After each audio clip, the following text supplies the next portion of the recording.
কিরে, তুই নাকি এই গ্রামে রাজত্ব করবি? কে তুই? পরিচয় কি? আমি এই গ্রামের সন্তান।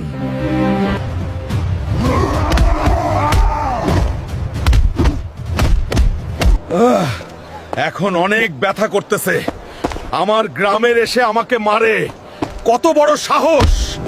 কি রে বাবা, তোকে কে মারছে? মা, তুমি দেখিনিও, একে আমি ছাড়বো না। আমার বাবার বাড়িটা কোন দিকে? ছোটবেলায় যে হারিয়ে গেছিলাম, আর মনে নাই। কিরে, তুই এখানে কি করিস? আজ তো তোকে মেরেই ফেলবো। আরে মা, আরে হাল্ক, ওইটা তোর ভাই ছোটবেলায় মেলায় হারিয়ে গিয়েছিল। আরে মা, তুমি কি বলতেছো? আরে তুই আমার ভাই, আমাকে মাফ করে দে, আমি চিনতে পারি নাই। ভাই, তাতে কি হয়েছে? মাইরের বদলে মাইর দিব আগে।